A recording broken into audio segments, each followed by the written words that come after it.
All right, we're live. Hi, everybody. So this is a Living with Annietude Conversations with Mike conversation. And Annie is on vacation, as you can see. That is definitely not Philly.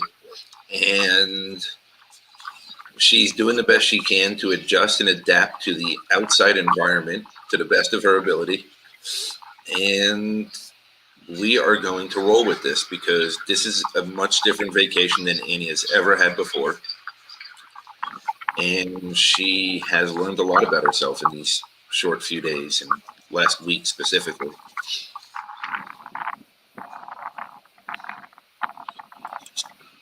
Yes, comment.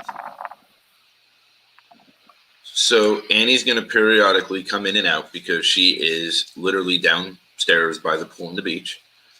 And it is windy because spending 85% of my life in South Florida, if you are near the ocean, it is always windy.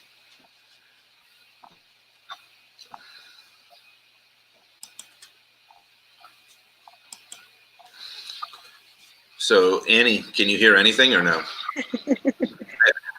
I feel like you're a street broadcast, a street. Nope, we lost her. So apparently, this is how this is going to be this morning, where she's going to bounce in and out. It's going to switch from Wi-Fi to phone service, and she is going to adapt the best that she can. It's like being a street reporter and having to deal with the outside circumstances. Instead of dealing with a hurricane, she is dealing with a vacation.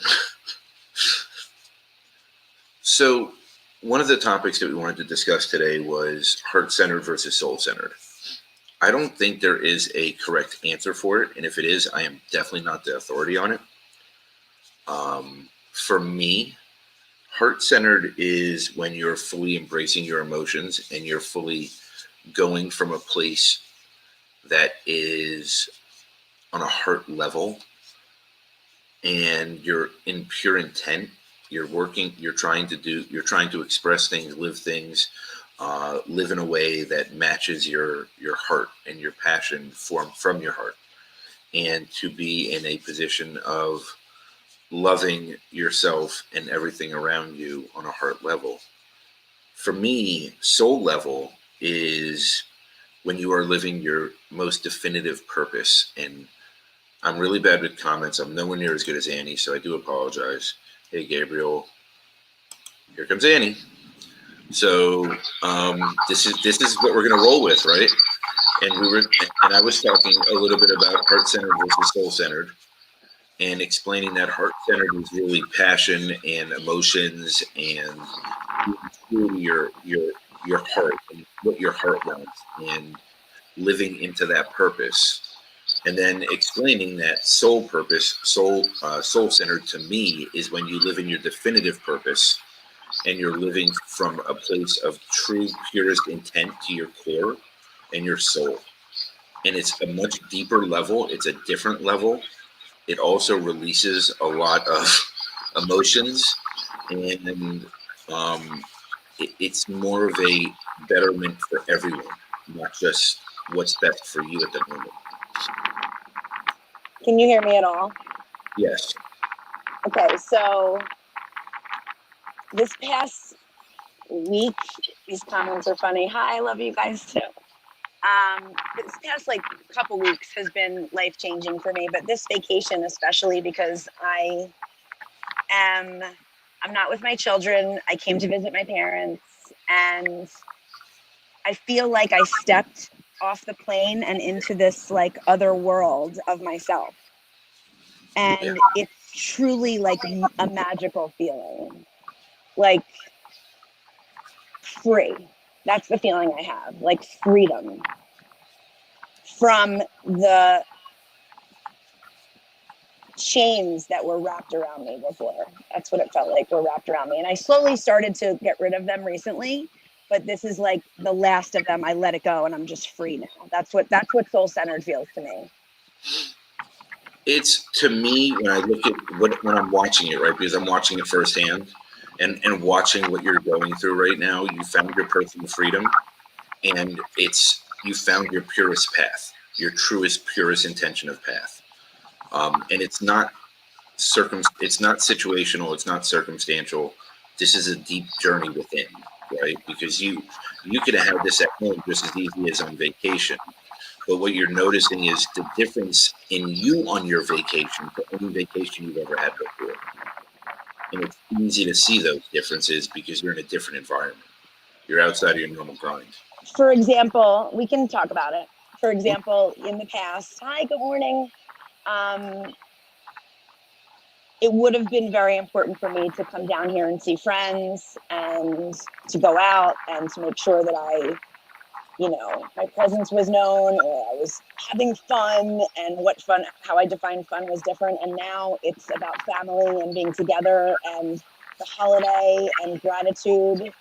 And I don't have anything to get up and go do. I don't feel like I need to prove anything to anybody, but also like I love just being with my family and showing how I've stepped into this person that I am, because for a lot of years I just wasn't. I didn't realize it. It wasn't conscious. I wasn't trying to not be me. I was always authentically me, but I just wasn't ready to be where I am right now. Where I am right now is like I don't feel the weight anymore, like the weight holding me back. Well, go ahead. I think it's important to also point out something that we talked about this morning, right? Like it's not that you wanted validation, but you've always appreciated it, right? You've always found a way to appreciate the heartfelt warm comments that you would receive and all those things. But something changed with that this morning. This morning you appreciated it, but it didn't overwhelm you to the point that you felt you needed it anymore. It wasn't a need. There's a difference between a desire to have and a need, right? In every way. And I think part of this transformation for me too is really stepping into my own with work and my career, and just really like enveloping myself and diving into this my soul-centered passion purpose, which is which is to guide others in this journey. That's a very interesting question. He's such a good supporter. He always asks good questions. What do you think, Mike? I think the sun is a big part of it, right? I feel like the sun has a huge part to play in that. I think there's many things, right? I think there's many pieces to this. When you're whole inside, you could be in a rainstorm, you could be in the middle of the sun, and you'll be the happiest person on the planet. I don't think it's as much environmental as other people do, or circumstantial, and that's coming from my circumstance, right? The only thing that I would say is that there's definitely a huge impact with human connection, which over the last year I am learning the hard way. I never valued being face-to-face with people before, and after this last 13 months, I guess now, of solitude,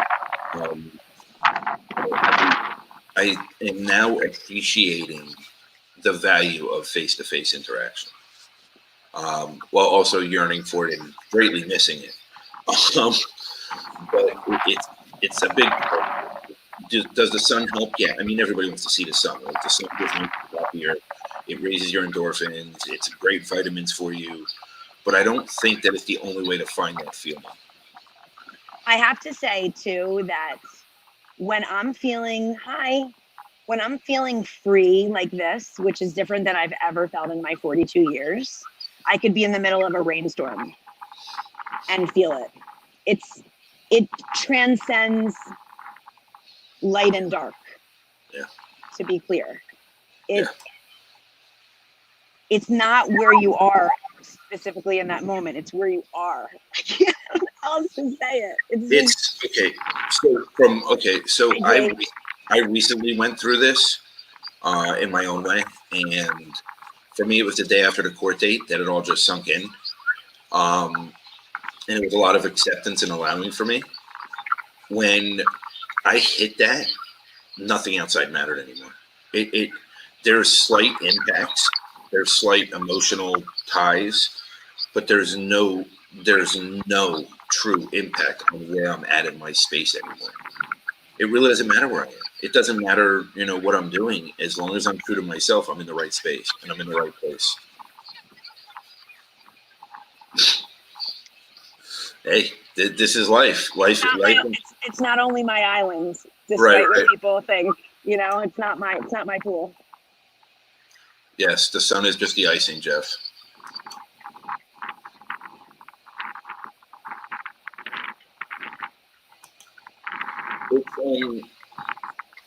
It's been a very interesting thing to watch from this side. I agree with that. Yes. And that's, when you talk about stepping into this and your core values, which is what I try to work with, what Mike and I have worked with a ton together, and what I work with, it's a main component of what I do with my clients. I never realized, and I've talked about this before, but I never realized how much freedom was a core value of mine. I remember seeing a list of core values and thinking to myself, why would anyone choose that? That's like, it didn't even matter to me. I skipped that word. I was authenticity. I was empathy. I was, and then I realized that all of these words together to me means my personal freedom, where I'm not chained to anyone or anything anymore. And it's truly just a remarkable thing. And I think this trip, sealed the deal for me. Like, I was almost there. And then coming here, I did something with my dad and stepmom, and just being here and being kid-free for a couple days and just absorbing all of this brought me into it full-fledged.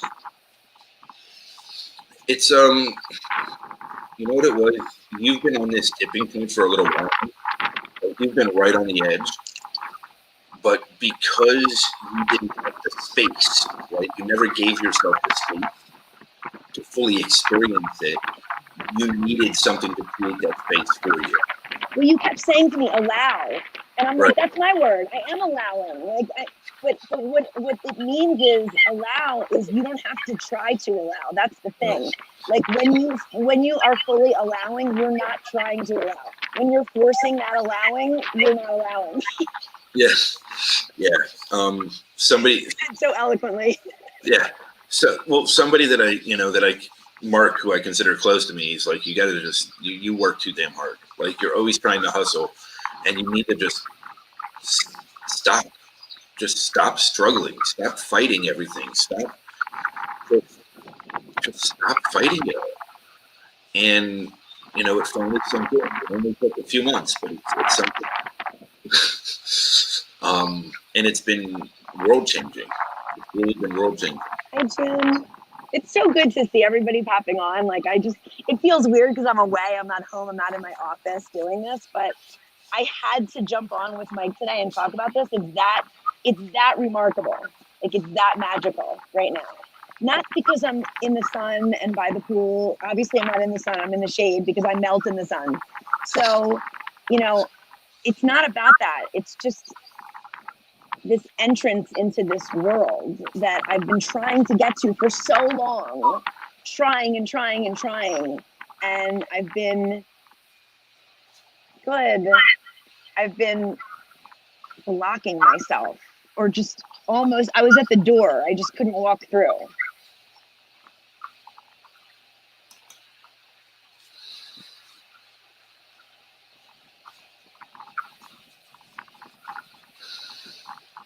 I mean, I can answer what my feelings are about that question. Go ahead. See, I believe that happiness comes in moments. That's like a big thing that I preach. I don't believe that happiness is a state of mind, but I do believe that freedom can be a state of mind. So I don't think freedom comes in moments. It can, but I think true freedom is a state that you're in. You actually get to it versus a happiness that's a moment. I mean, we've all read stories about the people in the POW camps that find their freedom. People that are in the concentration camps that found their freedom, and they were happy just knowing that they just knew that it was going to get better, right? Like, and I really believe that freedom can be a permanent state. It's all about living into your core values and really living in them. Like, no diversions, no escapisms, no hiding, no wandering from them, no taking a day off of them.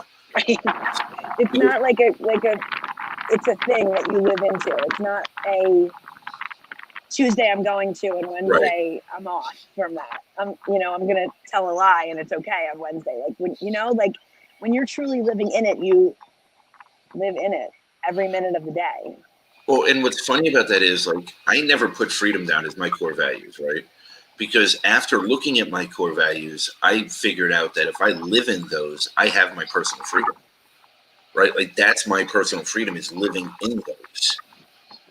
Have I made mistakes? Have I taken days where it's sidesteps? Have I taken moments? Sure.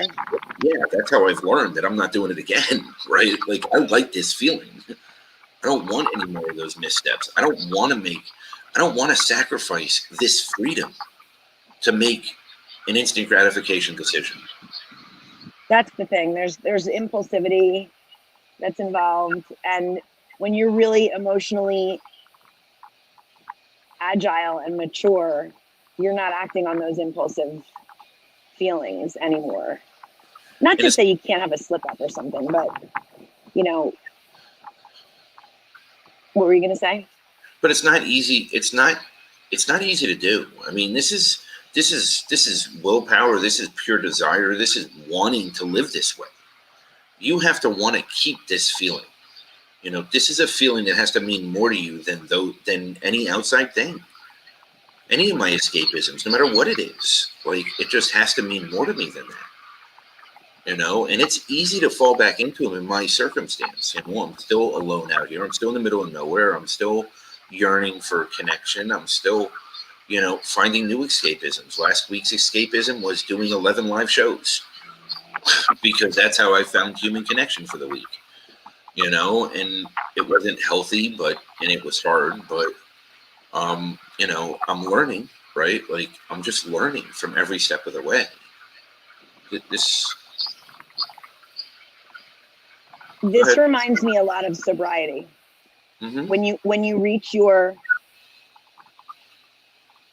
peak or your plateau or your sweet spot in sobriety, in a program, when you're like, this is the life. Now I understand. I'm here. I've made it. It doesn't mean it's not work every day. Right. It doesn't mean that you don't have to practice it every day.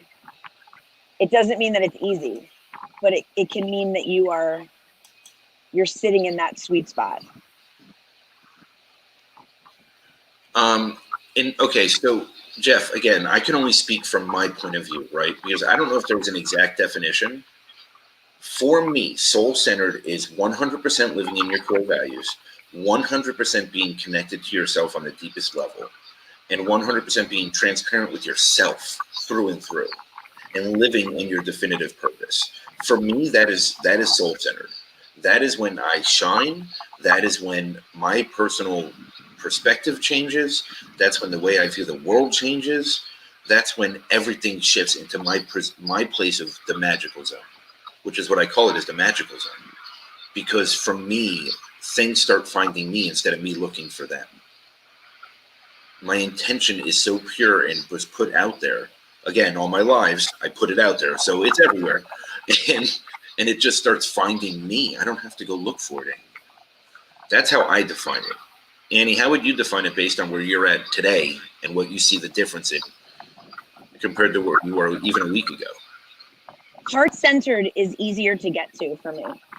Heart-centered was really easily within my reach because I am heart-centered as a person, and it comes from my heart genuinely and authentically. Soul-centered is a practice for me. Soul-centered is something you attain when you work toward it and you learn how to allow it. So it's not easy at all. It's definitely a daily practice. Whereas I could walk around and be heart-centered and sometimes fall off the rails a little bit, but still be in my heart, if that makes any sense. 100%. So I'm going to go back to Jeff's comments real quick and then go back to Matthew's because Matthew has a long one. So I'm going to skip that for a second. yes, each person's overlaps and are unique based on where they're at, right? For me, it's easier to be soul-centered than heart-centered, just because it is. Like, my emotions have been so destroyed over the years that it was always easier for me to find my soul center than heart center. Now I'm in the process of aligning them. It's funny because not funny, but what you just said reminds me of the fact that like my soul was just chipped away at for so many years that's why it was so hard for me to get to. Yeah. All right. So here's Matthew's question or statement. Yes. Yep. 100%. And it's allowing it, believing that you're worth it, believing that we're worth it, right? Like it's there's so many levels of this that come with this process. You know, you really have to believe that you're worth doing it for yourself, right? And that's the root of all of it. That's the root of everything I work with clients. It always comes down to self-worth. I mean, like, there's not an issue that we talk about or work through or try to get unstuck that it doesn't come down to self-worth. So if you're self-examining right now and you're wondering why you can't get to a certain place, take a look at your worth, how you feel about yourself and what you think of yourself on a daily basis. When you can get to a place where you really genuinely feel that you have value and worth, genuinely, not just say it, but really feel it, then you can really start to live. Okay, so now I'm going to go back to Yanni's because Yanni's comment is great, or question is great. We need to, okay, so I'm going to explain from me. For me, escapism means that I'm hiding from myself, hiding from dealing with myself, hiding from doing work on myself, and hiding from being my truest, most authentic, genuine, soul-centered self. Any distraction in my life, I consider escapism. So for me, it's a negative because it takes me completely off my path and derails me. When wouldn't it be a negative? Not for you, but for someone. When wouldn't it be? Unless it's just becoming an excuse. I mean, it's hard to say that an escapism is positive. It really is. For me, anyway, in my experience. I mean, I can't speak for everybody. Unless you're looking at escapism as an actual escape, like, for example, leaving your issues behind and going on vacation for a weekend. And I'm not saying I'm doing this, but like, just as an example, if you don't have to worry about everything that weekend and you just let it go, you're sort of escaping that. You're not dealing with your issues, but you're doing that knowingly escaping it. So you're detaching from it a little bit. So that, in a way, I think can be positive. Yeah, I think a momentary step back. But when I talk about escapisms, I talk about any of my addictive behaviors, any of my avoidance tactics, any of my reasons that I look for to avoid myself. You know, and I've gone through the list of them at nauseum. There's many of them at all different times in my life, and always for the same purpose, which is to hide from myself. But it's not always intentional. No, I mean, last week with all the live shows wasn't intentional. And it's not that, you know, negative came out of it by doing them all. I impacted people in every show, but it was just too much. And I tried to overdo it. And I tried to make it and I tried to avoid dealing with some certain things that I needed to deal with. And it came crashing down on Friday. So it's just, you know, you can only hide and run from things for so long. And I'm extremely acutely very aware of myself, probably too much in some ways. So when I make those side steps, I catch them really quickly today. Yes, Matthew is hitting it out of the park. He's nailing it. There's Jeanette. She's heading to the beach now. Yay! Please share, June. I want to see. There you go. Perfect, Jeff. That's a great explanation of a negative escapism.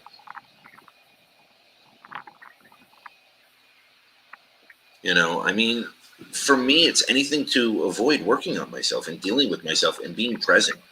Being present within myself, that's a big thing too, right? Like, my list of escapisms are many, and I've done all of them over the year. Okay, so, Giannis, for me personally, it chipped away at my soul because it kept me away from my truest purpose. I was an addict. I was an alcoholic. I've been sober almost 15 years. For me, anytime it takes me out of my soul-centered place, it chips away at my soul. Whether it was my sex addiction, my porn addiction, my strip club addiction, my gambling addiction, work addiction, any addiction you can imagine, I've had them all. Food addiction, exercise addiction. I mean, I went through them all, right? And the reality is anything that takes me away from my soul's purpose is either chipping away or blocking part of me at that moment. How would you explain that, Annie? It just made me think of like how I would compartmentalize. I was like queen of compartmentalization. So that's what slowly and gradually chipped away at my soul for years and years and years. And I did it to protect myself, and I did it to escape, and I did it to numb myself from the pain of reality and life and how I was really feeling about myself, probably. Yeah. So I can't judge if somebody's going to do drugs recreationally. That's an individual thing. I would never judge that. And I'm not going to say don't do that, or yeah, that's great or not. I mean, for me, that's not possible. Right. I'm not able to do drugs recreationally. So that's something that I had to find out for my own self. But I am able to very easily compartmentalize. And I have to be conscious of that and intentional every day in what I do and what I say and how I act. More so in how I act than what I say. I have to be very intentional and deliberate. And that's not how I'm wired. That's not easy for me. But when you practice it, and like we've been talking about this whole time, and you step into that center, it becomes easier because you don't have to think about it as much. I feel like I'm being vague, but I'm not trying to be. Yes, that's like the vacation that we were talking about, right? Like taking that break, but knowing that you're going to come back to work on them. So yeah, Lamara, I agree with you. I think knowing that you're setting that time for yourself to get away from it. That's intentional. Right, with intent of coming back, right? But it's how many times do we slip into chasing the next thing to stay away from it, And that was me. I can't say everybody does it, but that was me. You guys are like really interacting, like engaging really nicely. Thank you for everybody today. And having fun, Jeff, the only thing I would say about that is everybody's got to find their own level of fun.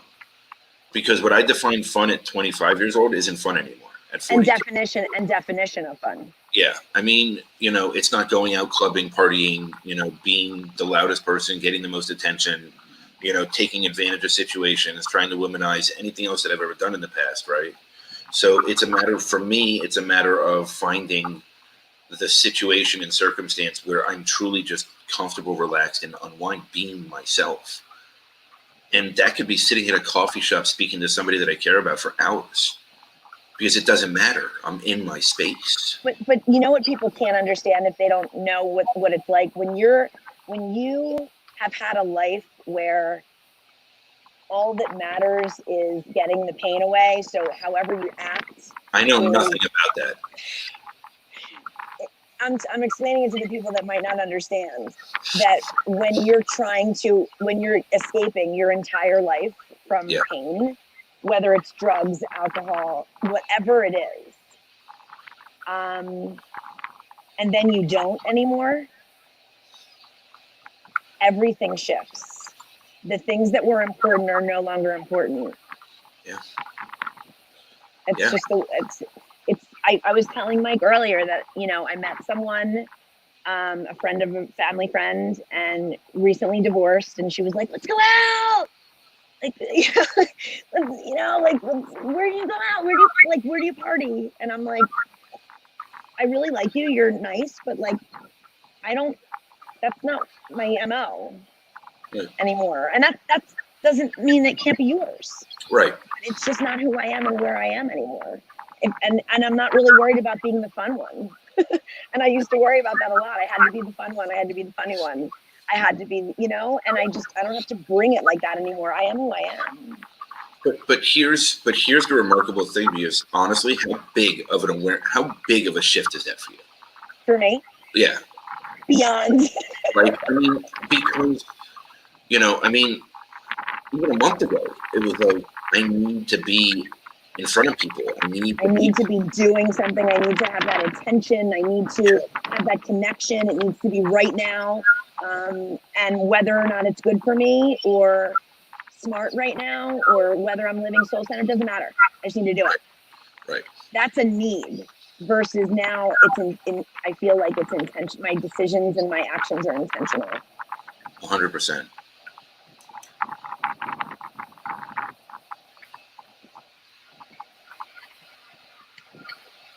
I don't know. Maybe that's the definition of fun. How to involve anything you are much interested in professional. Great. I don't know. We'll move next. Oh, you're so sweet. He always says that. He's so nice. Well, this one's a little bit different than your normal ones. Well, I like that you're leading it, Mike. It's way easier for me that I don't have to lead it. Like, it's your show, but it's on my channel. I'm sure it is, because I can't even find where I just left off now.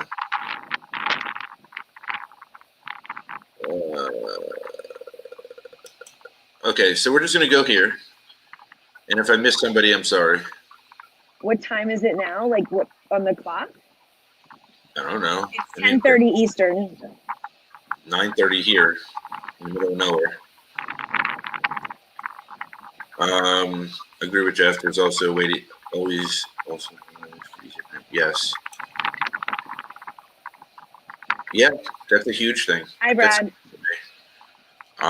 I just haven't had that opportunity in 13 months. So when you're in a little bit of a different situation. Right. When I have that opportunity again, I'll let you know.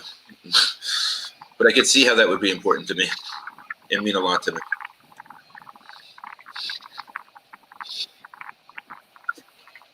I've been saying that for a long time. Yeah, we've been talking about that for a while.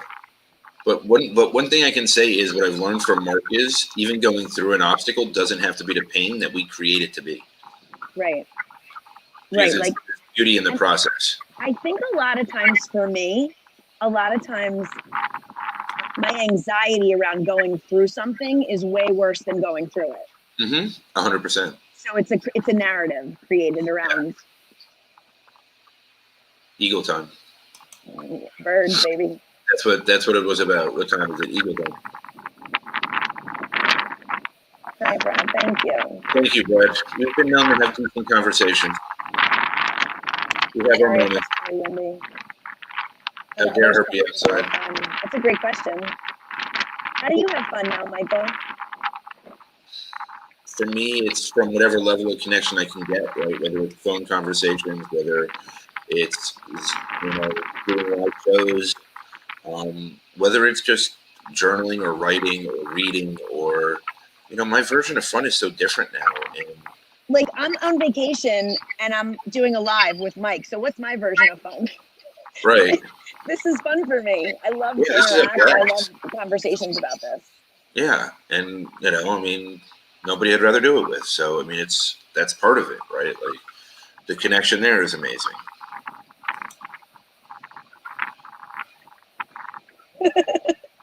Yes. So Jeff. My stepmom is up in the balcony, and she just took a picture of me on the live. That's awesome. I wish I could show it to you guys. It's really funny. Yes, that is amazing wisdom and maturity from Annie. Like unbelievable wisdom and maturity from Annie. Which part? What was so wise and mature? Your breathing today is enough. That's a good start from where I knew you a year ago. Where we each knew each other a year ago. Think about where we were a year ago. Like, it's not even recognizable. Thank you. I appreciate that. Thank you, Matthew. Why don't you reach out to connect, Matthew? I don't think I'm connected with you. Yes, because here we're dealing with human emotions. Yes, that's a big part of it.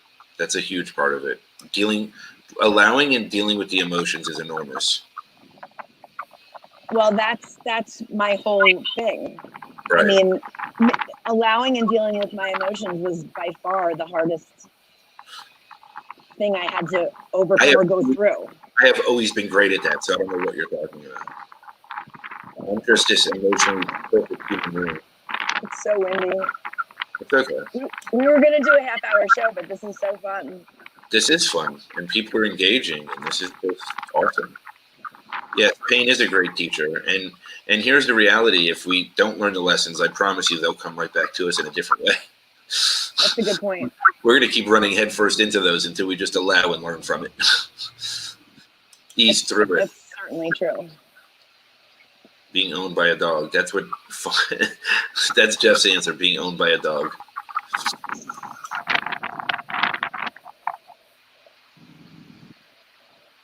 I don't. Okay, so here's the thing. What I've learned for me personally is as I am evolving for myself, people that don't fit in my life are removing themselves from me and taking a step back and getting further away. I don't ever want to throw somebody out of my life or tell them that they're not welcome. I always want to leave that door open for somebody to come back if they're ready and want to. But to do that, they have to do stuff to move themselves in the right direction also. They have to meet you where you are. Right. And, part of it is people just fall off because they don't fit anymore. And it is heart-wrenching because a lot of people that fall off, we don't want to lose. But the reality is what happens is as long as they know that we're still there, when the time is right, they come back. And you almost become like a home beacon to them.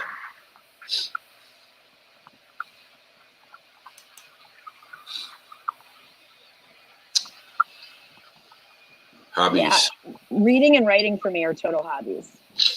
I've never really qualified anything that I do as a hobby. Maybe being a dad is a hobby? No, that's more like a... No, that's a job. Yeah, that's not even like an option. No, I mean, like, for example, podcasting. Like, it's part of my job, of course, but it's also a hobby. I mean, I love it. I love it. It brings me so much passion and energy and excitement and just I like learning on the spot. I like being put in situations where I have to think about my own answers. Like, when that's why I like live so much versus taping it. Yeah, taping. Exactly. I'm dating myself. There you go with the VHS. Yeah, we'll bring that back out. But like when Giannis was asking those questions, I enjoyed it because it made me really think about what it means to me, right? Mm-hmm. Like it made me identify within myself what I stand for. And I have a ton of respect for that. It doesn't mean everyone has to agree, but they also don't have to live my life. So, right. So, if I'm not going to judge you, don't judge me because, I'm in the middle of nowhere and I'm okay. Like, yes, I need to jump in and say something. Yeah. Yes, I just want to say that all this stuff we're talking about with reaching freedom and getting to that point and being free and, ridding myself of chains and all of those things that we're discussing. Hey, Bill from Philly. I just wanted to say that it doesn't mean that I don't have bad days. It doesn't Right. mean that I don't go through emotions that are uncomfortable. So don't think that that's what I'm saying, that, oh, I'm free and I feel great all the time. It's not like that. It's dealing with the not feeling great and how to deal with that. And not allowing it to impact your freedom. Because just because you're in a place of personal freedom and living in your values doesn't mean you don't have shitty moments, shitty days, shitty hours.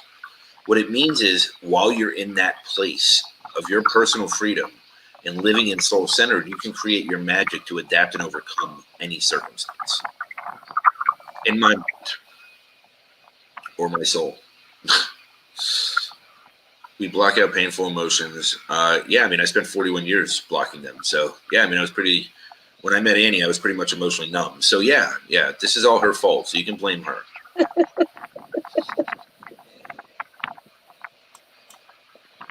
Hello from the sunny side of life. Hi. Yes, they do. They do. Very wise, Jeff. And it's not always the people we want to leave either that leave. It could be very painful and torturous.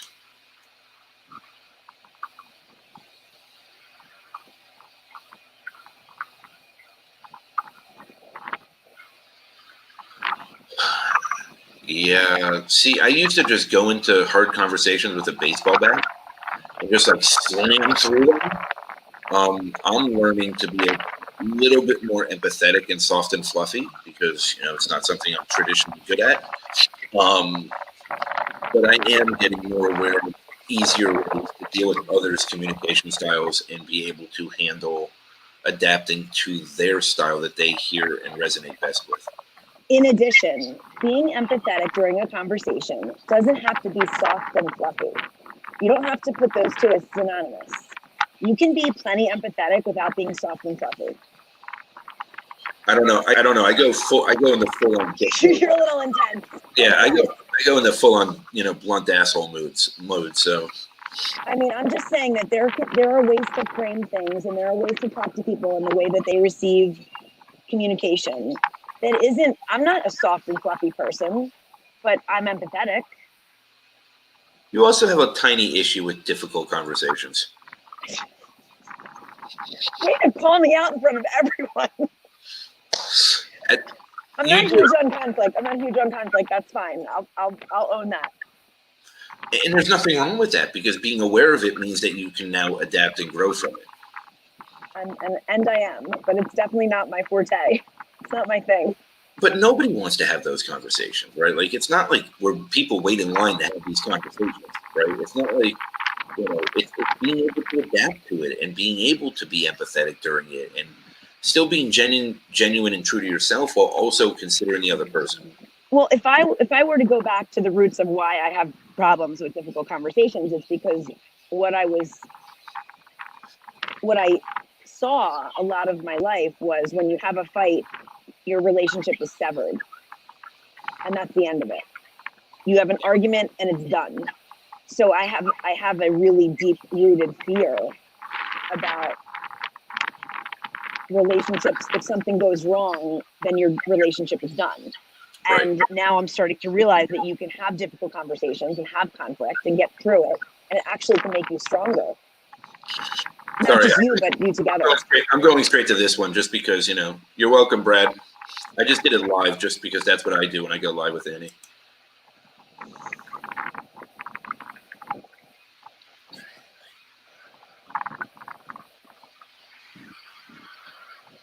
Okay. I'm moving on. Holy moly. Okay, life changes such as what many of us are going through take work. Keep going. No, it's still work. It's still worth it. Positive and growth mindsets provide valuable learning opportunities. People who need to be in our lives appear, such as you two. Oh, thank you. Those who don't want to be in our lives will drift away. Also, the people who drift away from us often watch our growth, and occasionally they may return needing what we can offer. Very interesting comment. That is 100 million. Mariah. That is 100%, million% that people will, if they realize why for themselves, if they look at themselves while they drifted, they have the option to always come back once they find their way, right? And that's huge. And it's about being that home beacon and being home for someone and being considered home.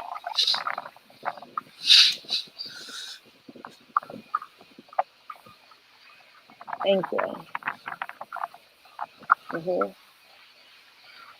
Annie's pretty anchored in general. She's pretty remarkable when it comes to the use of words and how she articulates things. Thank you. I just have problems with difficult conversations, but I can speak really well through them. How many people on the baseball team? I think they're 25 when they go into play full season, but I'm not sure. One thing I learned about COVID is I don't care about sports as much anymore, at all. For some reason, it's just been taken out of my life as a distraction. Now, obviously, that's not the same for the Eagles and Annie and the Sixers and the Phillies, but for me, it is. I wasn't even going to say anything. I was biting my tongue. I was just like, I'll let him say that. It's fine. I know. It could also just be I'm a Giants fan. So great question, Jennifer. I think that's definitely part of it, right? That to me feels like emotional agility. Yeah, that's something I'm still working on a lot. I feel freedom, but I know that I'm not overly emotionally agile. That's a good point. I'm still working on that one. That's a tough one for me still, but I definitely feel my freedom. It's a good question, though. I'm clearer than I've ever been, and I'm more focused than I've ever been. And, you know, I'm not as attached as I've ever been in my life. I mean, I've always tried to find a way to attach myself to something, and I'm not as attached anymore at all. You know, when you're an empath, it's very hard to detach from emotions. Yes. You can reach freedom, but it's very difficult to not be like to not feel things. That's almost like taking my soul away to tell me I can't feel, you know, Right. or but what you're saying is that allowing them to No, control me, and right. I understand the difference, but it's a hard road. It is. I mean, that takes a lot of work, and maybe I just have about 60 more years to do.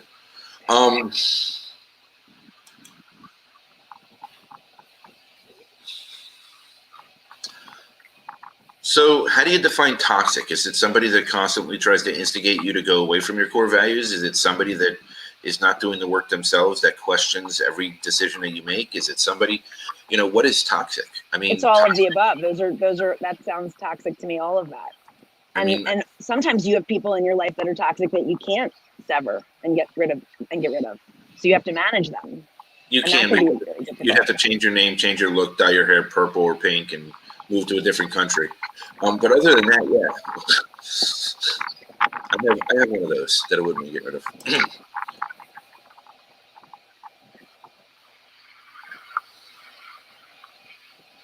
That's a really good point. Yeah, I mean, I think you're right. It has to be heard and then return the conversation afterwards when the initial impact is gone in. But when you have, go ahead. Yeah. No, go ahead. I was just going to say, when you have deep-seated issues with conflict, like I was talking about, that doesn't take away that unbelievable paralyzing fear that this particular conversation is going to end your relationship with this special person in your life. So that just takes a lot of work and core values work. Remember where you stand. Right. And for me, it was always about the abandonment issue, right? Like that's Sure. that's always been my trigger, right? Like, so how much am I going to put up with before I have this hard conversation? But as my worth has increased over the last year, and as I've been stepping into my core values, identifying my core values, moving into that, it's getting much easier to have those conversations. It doesn't mean that I do them perfectly. It doesn't mean that I am not using a baseball bat to start them. But it does mean that at least I'm coming from the right place and what I'm having. The intent is pure. This team is. I have to wrap it up in a couple minutes because I need to have breakfast with my parents. So, as fun as this is.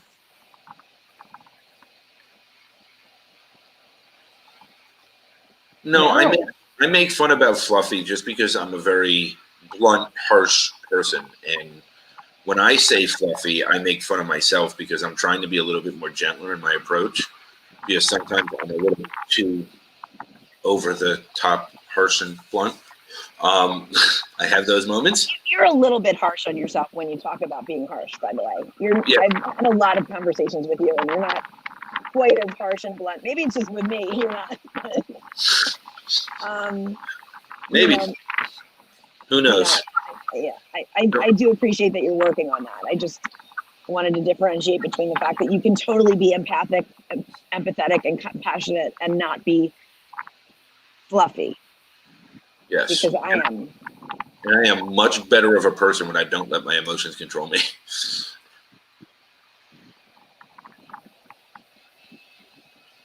Okay.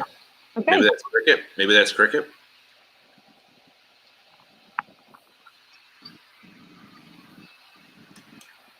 I don't know. No, I think he was talking about baseball. Okay, so we're gonna cut it because the comment stopped, it slowed down, and you need food and you need time with your parents. So let's get you back to where you're there. This was an amazing conversation. It was so fun, Mike. Thanks for doing it. Always, of course. Thanks for everybody for being here. Appreciate you. It was amazing. Thank you, guys. Talk to you soon. Bye. Bye.